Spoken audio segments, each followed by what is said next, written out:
मन एक जगह पर स्थिर नहीं हो पाता। मन को हम कैसे एकाग्र करें? गायत्री मंत्र, जिसे महामंत्र कहते हैं, उस मंत्र में जो अर्थ छिपे हुए हैं, उन अर्थों को डिकोड करना, उनके रहस्यों को समझना, उनके अर्थों को समझना, यही गायत्री साधना है। क्योंकि गायत्री का जो फल है वह है तुरीय अवस्था। ध्यान करते करते हमारी पार्थिव चेतना आध्यात्मिक उन्नति इतनी अधिक कर ले कि वो चौथी अवस्था में पहुंच जाए। अभी चौथी अवस्था क्या है, इस पर अलग अलग विचार हैं। चौथी अवस्था यानी पहले के 3 चरणों की जो अवस्था है कि व्यक्ति के साधक के जो गुण हैं अंदर, उस साधना में सिद्धि का भाव न होकर, यानी लौकिक संसार की सिद्धि का भाव न होकर लक्ष्य मुक्ति का भाव होना चाहिए। पहले भाव के स्तर पर। इसलिए जब तत्सवितुर्वरेण्यम कहते हैं, तब ये जो सृष्टि है, इसकी जो उत्पादक शक्ति है, उसको वर्ण करने की हम बात करते हैं। तो सिद्धियां जितनी भी हैं वो संसार की इच्छाओं को प्राप्त करने के लिए है। कोई भी सिद्धि, उसका संबंध लोक से है, इसलिए इन्हें लौकिक सिद्धियां कहते हैं। पारलौकिक सिद्धियां का संबंध भी कहीं ना कहीं, किसी न किसी रूप से इस संसार की शक्तियों के साथ, भोगों के साथ बंध जाता है। तो गायत्री मंत्र निषेध नहीं करता, परंतु इनकी आवश्यकता, जो लौकिक सिद्धियां हैं उसके पीछे जो भाग रहे हैं, उसकी निरर्थकता को पहले ही चरण में काट देता है कि तत्सवितुर्वरेण्यम, कि वह जो जगत उत्पादक शक्ति है वही वर्ण करने योग्य है। सिद्धियों के खेल में मत फंसो, सिद्धियों के पीछे मत भागो, क्योंकि जो परमात्मा की साधना करते करते सिद्धियों के और आकर्षित होता है, सिद्धियों को प्राप्त करने का प्रयत्न करना प्रारंभ कर देता है, तो संभव है कि सिद्धियां उसे प्राप्त हों, और संभव है कि उसे सिद्धियां प्राप्त ना भी हों। ये एक संभावना रहती है। योग दर्शन में आया है कि यदि परमात्मा को लक्ष्य करते हैं, यदि मुक्ति भाव को लक्ष्य करते हैं, परम शिव को लक्ष्य करते हैं, तो उसे सिद्धियां अवश्य प्राप्त होंगी। यानी सिद्धियों के पीछे अगर आप भागोगे तो सिद्धियों की प्राप्ति की संभावना 50% रह जाएगी, परंतु परमात्मा के पीछे, परम मोक्ष के पीछे अगर आत्मा की गति को लगाते हैं तो सिद्धियां स्वतः ही प्रकट हो जाती है।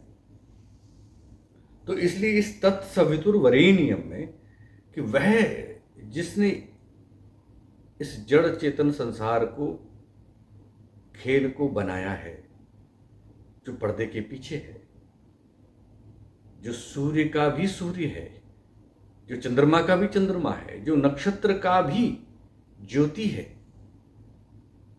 जो समस्त देवताओं की शक्ति है, वही जगत उत्पादक शक्ति वर्ण करने योग्य है। तो पहले तो इस भाव के, इस चरण में साधक को आना चाहिए। दूसरा, भर्गो देवस्य धीमहि, कि उस परमात्मा का जो उत्कृष्ट तेज है, जैसे सूर्यो ज्योति ही ज्योति ही सूर्य, कि ये सूर्य तो ज्योति है और वो ज्योति ही सूर्य है। ये जो सूर्य प्रकाशित हो रहा है, चमक रहा है, ये सूर्य के भीतर परमात्मा ज्योति रूप में है, और वो जो परमात्मा है वही तो सूर्य है। कि वास्तव में जो ये सूर्य चमक रहा है, ये परमात्मा के गुण ही प्रकाशित हो रहे हैं। सूर्य की शक्तियां, उसका रंग, उसकी चमक प्रकृति के पदार्थों से बनी है, इसमें कोई दो राय नहीं है। परंतु जो विज्ञान सूर्य का है, जो तेजस्वी स्वरूप सूर्य का है, वो तीक्ष्ण स्वरूप, वो तेजस्वी स्वरूप परमात्मा का गुण है। क्योंकि परमात्मा के विज्ञान से ही, परमात्मा के सूर्य भाव से, सूर्य के गुण से ही यह सूर्य प्रकाशित हो रहा है। तो इसलिए कहा सूर्यो ज्योति ही सूर्य, कि वो सूर्य ही ज्योति है और वो ज्योति ही सूर्य है। जैसे हंस दूध को और पानी को अलग अलग कर देता है, ऐसे ही हंस रूपी साधक, जिसने सविता शक्ति को वर्ण करने का संकल्प ले लिया है, मनन कर लिया है, उसके लिए प्रकृति में छुपे परमात्मा को अलग करना वैसा ही जैसे हंस दूध और पानी को अलग कर कर दूध को ग्रहण कर लेता है। स वै रसः, वह जो है रस है, इस परमात्मा का एक स्वरूप पर्दे के पीछे है। संसार में रस ले रहे हैं, परंतु इस संसार में जो रस है वो परमात्मा का ही है। वास्तव में सार शक्ति संसार की परमात्मा ही है।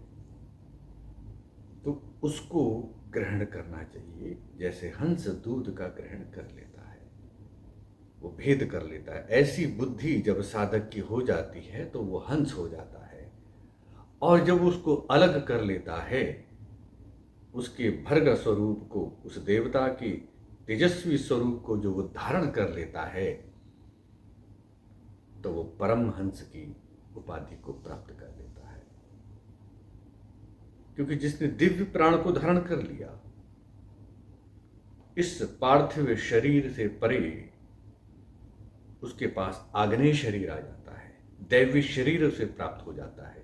फिर जो इंद्रियों से जो कार्य होते हैं, आंखों से देखना, नासिका से सूंघना, कानों से सुनना, हाथों से स्पर्श करना, या शरीर के त्वचा में जो स्पर्श का अनुभव हो रहा है, जिह्वा से जो रस का ग्रहण होता है, ये सारे के सारे पंच ज्ञानेंद्रियों के जो रस है, विषय हैं, वो सारे के सारे विषयों का ज्ञान आत्मा को उस आग्नेय शरीर से, उस दैवीय शरीर से, उस प्राण शरीर से भी, उस चित्त शरीर से भी प्राप्त हो जाता है। ऐसी दैवी शक्ति उसके अंदर आ जाती है, तो वो परम हंस की उपाधि को प्राप्त होता है। और फिर कहा गया है कि धियो यो नः प्रचोदयात्, कि वह परमात्मा, जो परमात्मा हम उसको धारण कर रहे हैं, जो परमात्मा हमें बुद्धियों को प्रेरित करता है, हमारे भीतर दिव्य प्राणों को प्रेरित करता है, दिव्यता को प्रेरित करता है। क्योंकि वो परमात्मा अंगुष्ठ मात्र होकर हमारे अनाहत चक्र में जो प्राण देवता विराजमान है, उस प्राण देवता के ठीक मध्य में, उस प्राण से अलग अस्तित्व के रूप में, ज्योतिर्मय रूप में, अंगुष्ठ मात्र, जितना अंगूठा हम लगाते हैं ना कागज पर, उतने आकार की ज्योति हमारे हृदय में, हमारे अनाहत चक्र में, हमारे प्राण के भीतर वो प्रकाशित हो रहा है। जब इस अवस्था को धीयम शक्ति के द्वारा हम प्राप्त कर लेते हैं कि वो हमें दिव्य प्राणों को प्रेरित करे, प्राण हमारे बाहर की ओर न जाए, यानी इस संसार की ओर न जाए, हमारे प्राण की गति भीतर की ओर हो, ऊर्ध्व दिशा की ओर हो, प्राणों का जहां से सृजन हो रहा है, प्राणों को जो आकाश पीछे से पकड़े हुए है, उस आकाश में प्रवेश करने का जो मार्ग है वो प्राणों की ऊर्ध्व गति के कारण होता है। और उस ऊर्ध्व गति और ऊपर के आकाश के बीच में जिस मार्ग से वो अनंत परमात्मा ज्योति रूप अंगुष्ठ मात्र होकर प्राणों के तल तक नीचे की तरफ आता है और इधर से हम ऊपर की ओर उठते हैं, तो वो जो मिलन का सेतु बनता है वही धियम शक्ति है, वही दिव्य प्राण है, वही दिव्य बुद्धि है। संसार की वस्तुओं को, संसार के लक्ष्यों को प्राप्त करने के लिए तो बुद्धि दौड़ती है, परंतु जो धियम शक्ति मांगी गई है, धियो यो नः प्रचोदयात्, वो इसलिए मांगी गई है कि जिस बुद्धि से, जिस दिव्यता से, जिस दिव्य प्राणों से हम थोड़े से रूप में अंगुष्ठ मात्र जो निराकार अनंत आकाश अनंत ब्रह्मांडों को धारण कर रहा है, उत्पन्न कर कर उससे भी विराट है, वो विराट एक अंगूठे के बराबर अंगुष्ठ मात्र होकर हमारे हृदय में जब बैठता है, बैठा हुआ है, हम ही विस्मृत किए हुए, जब हम उसका स्मरण करते हैं, उसको देखने की शक्ति प्राप्त कर लेते हैं, तो वो दिव्य प्राण, वो धियम शक्ति जब हमें प्राप्त होती है तब हम उसका दर्शन करते हैं।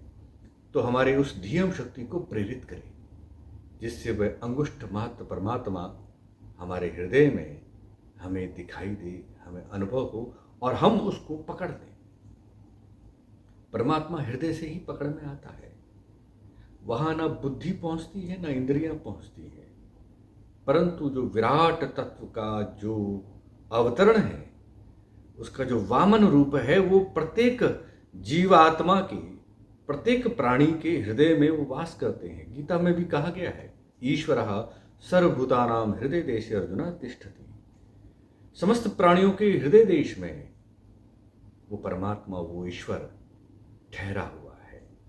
तो धियो यो नः प्रचोदयात्, प्रेरित करे, वो ऊपर से आता है, हृदय में बैठा हुआ है, तो वहां से वो प्रेरणा दे, हमारे प्राणों में वो दिव्यता, वो उत्साह दे कि हम भीतर की ओर लौटें, भीतर के आनंद की ओर लौटें। और भीतर की जो प्राणों की जो लेयर है, प्राणों की जो क्रम है, जिससे शरीर चलता है, जिससे ये नेत्र खुलते हैं, जिससे जीवन चल रहा है, जिससे श्वास चल रहा है, उस श्वासों को चलाने वाली प्राण शक्ति का जो प्राण है वो हमें प्राप्त हो।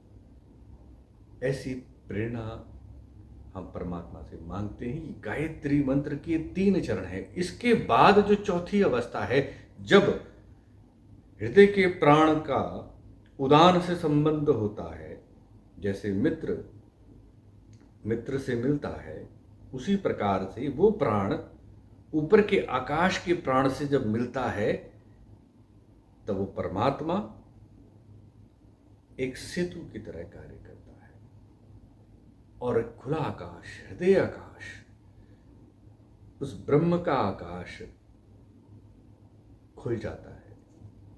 वही चौथी अवस्था है जो काल से परे है, और वो पंच महाकोश का जो ये अन्नमय कोश है, इससे जो ऊपर का जो प्राणमय कोश है, उसका जो आकाश है, वो चौथी अवस्था वहां जाकर पहुंचती है। ये तुर्य अवस्था है और ये गायत्री मंत्र से ही